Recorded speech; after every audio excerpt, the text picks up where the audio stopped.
Hello today, Richard Jerkins here with Jerkins Mortuary Service. I wanted to do a video for my customers and to let folks know what actually works best for shipping an embalming machine. As folks who want me to rebuild embalming machines and use our services, the question always comes up, okay, I want you to rebuild the machine. How do I ship it to you? And there I am trying to explain. So we just thought we'd do a video explaining how to ship an embalming machine, hopefully without damage. And this is what we use to ship them and what I feel works best, as we have shipped several. So what I have before me here is 2 tote tubs. And the goal with shipping an embalming machine is not the instrumentation or the base. That's what's protected by the base. The main problem with shipping an embalming machine is the glass globe getting broken. Obviously the Dodge machine, the Noayers, and some other European models out there, they don't do the glass globe thing, so it's not quite as critical. You may package differently, but for the sake of the majority of the machines that are on the American shore here, that's what we're going with here. So ideally, what we do is we encase the machine completely in foam inside of a tote tub. Why a tote tub? When you ship something that is large, the handling becomes a problem for the workers who are handling it. UPS, FedEx, if you've ever got a piece of furniture or a TV or something large, the boxes are hard to handle. We have eliminated this problem, it seems, with having a tote tub.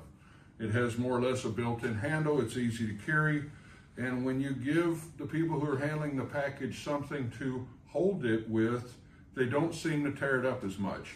The plastic doesn't rip open to the level that an average cardboard box does, so we prefer to make the investment in a plastic tote tub, encase the machine in foam, and we zip tie the lid on so the lid doesn't come apart. The tote tubs vary season to season with your big box stores. Sometimes they're hard to find, as we have found that we'll encase the machine. The main thing I would encourage you to do, if you're going locally in your market to Lowe's Hardware, Home Depot, another big box store, make sure you take a tape measure and measure your machine. You want a few inches of clearance all the way around it to encase it in foam. I've got 2 laying here in front of me. My wife Shannon is helping me with the video. My son Liam is here helping me as well. We're going to share the label of the actual tubs that we have here, but just know tubs are not available every season in every location. They vary in size for the offerings, and it may be better just to order it online. The expansion foam packs that we use demonstrate how those work. You order those online with Amazon too. So they were actually shipping a Portaboy Mark V, which is a larger tank and a larger base. But here we have an older, smaller Portaboy frame. This one still needs to be serviced. We're not shipping it. So we would use the smaller tub, and you place it in on its back in the tub. And you can see there's some room here on the sides, there's some room here on the sides. We're gonna put a layer of foam off the bottom, and in the end, you want the machine centered, totally encased in foam around the sides, the bottom, and the top. That way it absorbs any impacts. When they stack these boxes in bins and they put other boxes on top of it in the trucks, the whole goal is to absorb impacts so that doesn't get broken. This one works for this tub. A bigger tub, it's just that you're going to have to buy more foam packs to fill up more if you go with a bigger tub. Remember, when you're shipping things, the larger the box, the heavier the box. That's how they charge you. So there's 2 sides of this. Number 1, we don't want the machine to get broken, but number 2, we don't want to pay an overinflated shipping cost either. Duotronic together, we have a Duotronic in pieces, or as we are in the middle of builds. Many of you will recognize the base. This is an empty Duotronic tank and an empty Duotronic, but for the purpose of this video, I wanted to show you how you would set this in here and let this toe fits. The handles are a little close. You know, on the Duotronic, it has the big knobs. You would unscrew that knob completely and take it out so it doesn't get snapped off. And you could put it in here sideways or on its back to encase it. This is what the shipping expansion foam looks like. It's inside of a bag. There is part A and B. You have to squeeze and break these apart to mix the two parts in the chambers. So you squeeze them and you break them apart, and then you have to squeeze back and forth to mix the two chambers. Once the two chambers are mixed for a few seconds, then you feel it get tight in your hands and it starts expanding, and the whole thing explodes with a pop, and it fills the foam up in this bag. And in a few seconds, that foam is formed and hardened. So we've got our machine laying in the tub as we want to ship this one. A little tight on the side here, but this is an aluminum support that we add when we do our pump configuration for the purpose of shipping, for the purpose of you putting the machine up against the wall. So this is actually a guard that we add to the back of the machines when we do our pump configuration. Another thing is you want to be conscious of the clearance for your switches. That's going to be encased in foam, and the sides are going to swell out some, which is okay. As long as the lid fits, you just get more protection with the plastic. And we want the rate of flow that we add to our machines protected. So at this time, I'm going to hand this to my son and let him work on that. And this is going to go under it, right? Okay. So you pop that apart, and you just work it back and forth, and you will feel it begin to get warm and start chemically reacting. But you just mix part A and B back internally.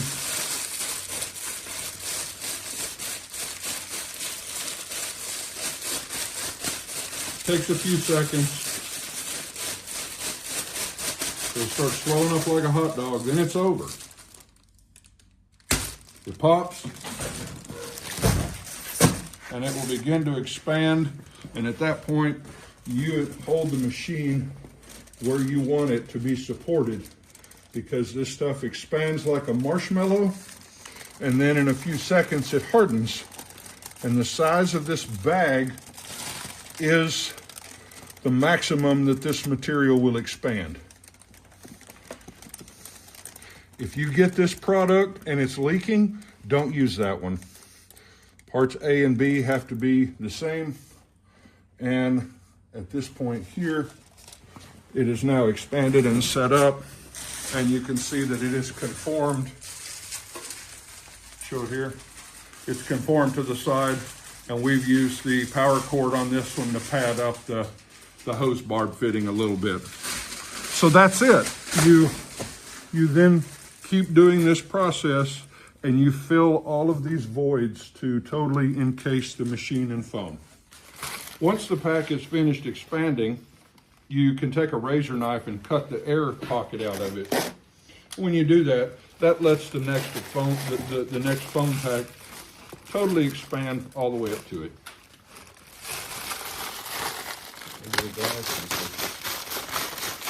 This one we'll put underneath the glass and support it.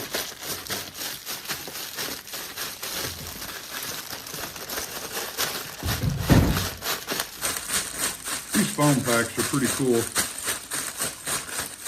You will find yourself discovering more uses in the mortuary field for these form-fitting foam packs, shipping head blocks, shipping elbow rests, that kind of thing. And this one is getting tight on me. And there we go. That is now exploding. Set that in there and give it room to expand.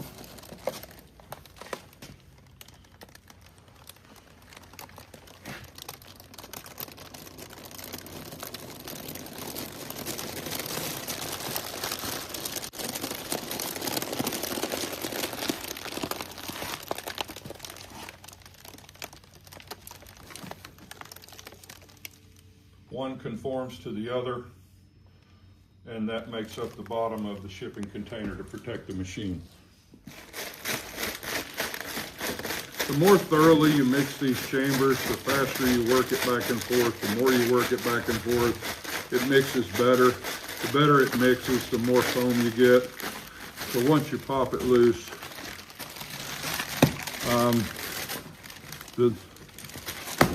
I don't want to say aggressive, but the more you work it back and forth, the more number of times we've found that it expands better with more volume.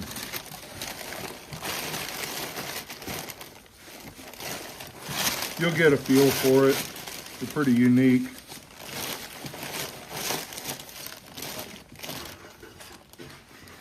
Once you get the base supported, the goal here is to encase the glass. Now we see the side swelling out a little bit, that's fine.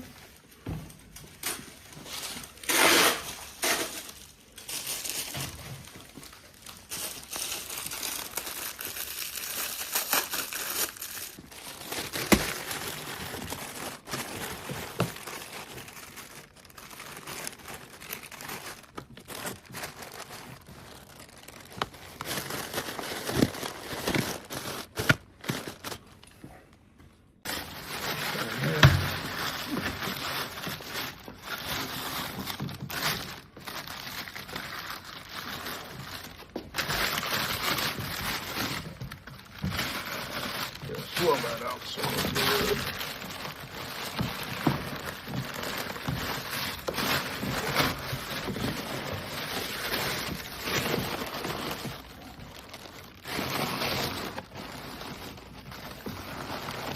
Go. That gets our switches and our gauges protected there.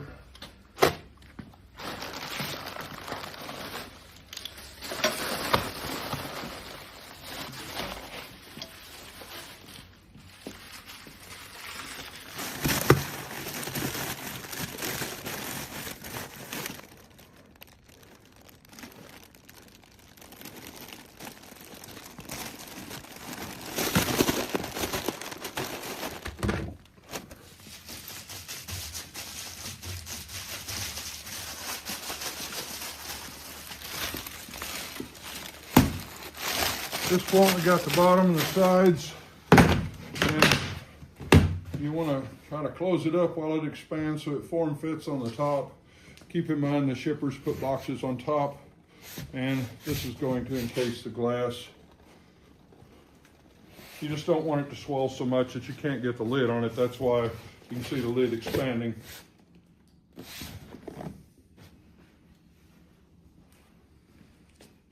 I would say that's it on that one.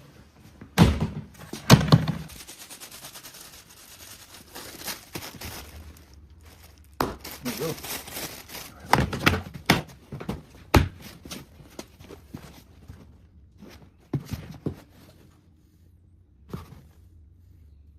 It's actually best to have two people when you do this. That way you can share the fun.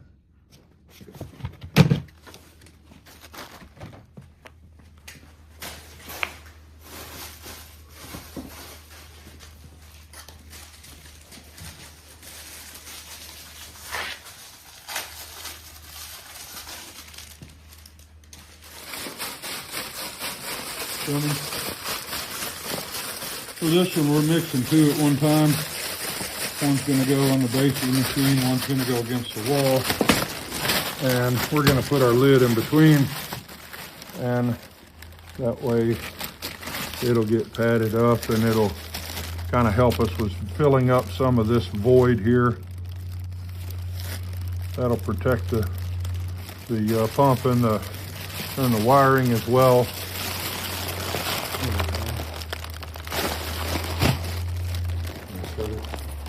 Go ahead and cut it. You might not want to breathe that stuff. I estimate it's probably not real good for you when you cut that open.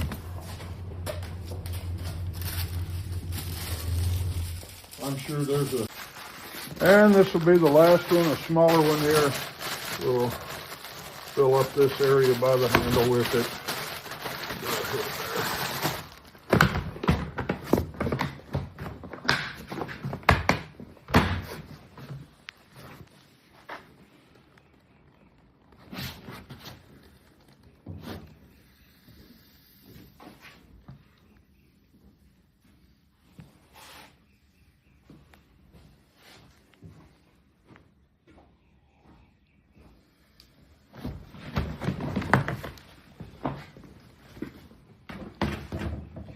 That's what you want. You want all of these form-fitted pieces to where it's totally encased in foam. Now what we're going to do is put the lid on, and then we're going to drill holes. This tub actually has some holes that you can do this on, but we're going to put a few more holes around it and add zip ties.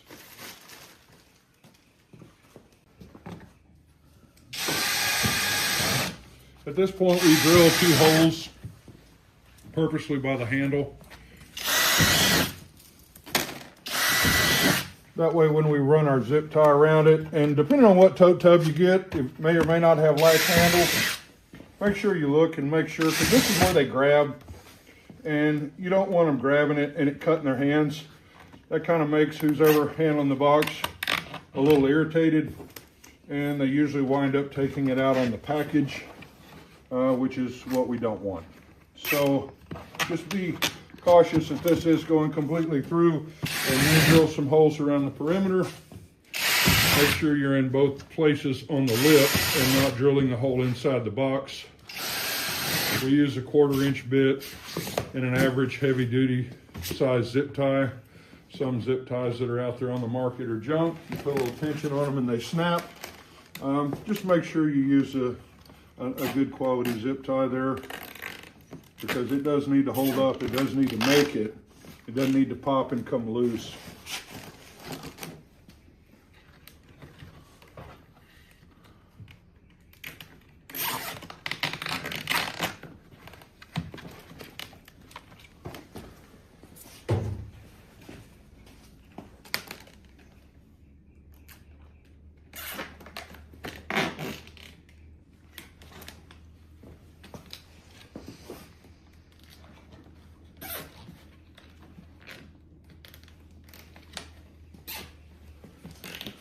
Well, I hope this helps someone, and visit jerkinsmortuary.com.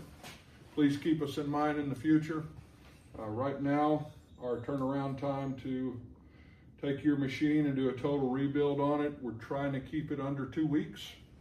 As we get busy, those timelines may stretch out, but if you'll give me a call, I can certainly let you know how fast we can get you serviced and your machine turned back around and headed your way.